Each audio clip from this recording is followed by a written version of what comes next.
बॉलीवुड अदाकारा श्रद्धा कपूर और राजकुमार राव की अदाकारी से भरपूर हॉरर कॉमेडी फिल्म स्त्री 2 ने बॉक्स ऑफिस पर सभी तबक़ात को पीछे छोड़ दिया है और तिजारती माहिरीन को हैरान कर दिया है। फिल्म ने रिलीज़ के पहले ही दिन से ज़बरदस्त कमाई की है और अब बाज़ाब्ता तौर पर 500 करोड़ क्लब में शामिल हो चुकी है। राजकुमार राव की इस फिल्म ने अपने पहले हफ्ते में 307.8 करोड़ रुपए कमाए हैं, जिसमें प्रीव्यू शोज़ की आमदनी भी शामिल है, जबकि दूसरे हफ्ते में फिल्म ने 145.8 करोड़ रुपए का बिजनेस किया।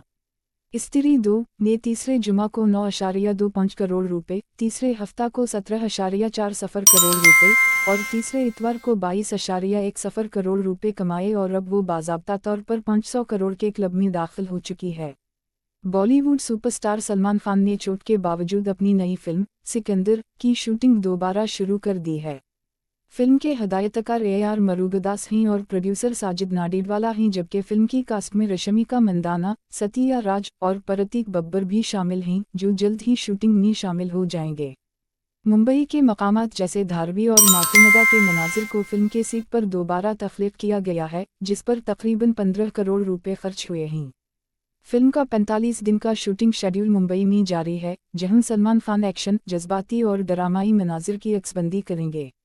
मुंबई के बाद शूटिंग का अगला मरहला हैदराबाद के एक महल में होगा, जो नवंबर में शुरू होगा, जबकि सिकंदर को ईद 2025 के मौका पर रिलीज करने का मंसूबा है। ऑस्ट्रेलवी सुपर मॉडल एला मैकफरसन ने इंकिशाफ किया है कि इन्होंने 32 डॉक्टरों की जानिब से केमोथेरापी के मशवरे को मुस्तरद करके छाती के कैंसर का इलाज किया। एला मैकफरसन ने अपनी नई याददाश्त में इंकिशाफ किया है कि इन्हीं 7 साल कबल छाती के कैंसर की तशख़ीस हुई थी और इन्होंने रिवायती तिब्बी इलाज को न अपनाने का फ़ैसला किया। 60 साला मॉडल ने लिखा कि 53 साल की उम्र में इन्होंने लंपेक्टोमी कराई थी, जिसमें इन्हें कैंसर की तशख़ीस हुई और उनके डॉक्टर ने इन्हें mastectomy, radiation, chemotherapy, hormone therapy और ब्रेस्ट रिकंस्ट्रक्शन की तजवीज़ दी थी। सुपर मॉडल ने तिब्बी मशवरे को मुस्तरद करके होलिस्टिक अप्रोच को अपनाकर अपने कैंसर का इलाज किया और इन्होंने इंकिशाफ किया कि उनके बड़े बेटे को उनके केमोथेरापी को मुस्तरद करने पर एतराज़ था। मैकफरसन की देखभाल कई माहिरीन के सुपरद थी, जिनमें इनके बुनियादी डॉक्टर, नेचुरोपैथ, होलिस्टिक डेंटिस्ट, ओस्टियोपैथ, चाइरोप्रैक्टर और 2 थेरापिस्ट्स शामिल थे। इलाज के लिए वो फीनिक्स, एरिज़ोना चली गईं, जहां इन्होंने एक घर किराए पर लिया। सुपर मॉडल ने तस्दीक की कि अब वो कैंसर से क्लिनिकल रेमिशन पर हैं, लेकिन वो खुद को मुकम्मल सेहतमंद समझती हैं।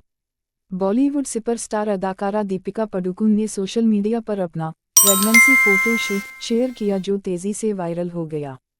फ़ोटो शूट की थीम ब्लैक एंड वाइट है, जिसमें दीपिका और उनके शौहर रणवीर सिंह के साथ 14 तस्वीर शामिल हैं और तस्वीर में दोनों को खुशगवार मूड में देखा जा सकता है। इस पोस्ट के बाद नाक़िदीन की जानिब से दीपिका के हमल को जाली करार देने वाली अफवाहें ख़त्म हो गईं।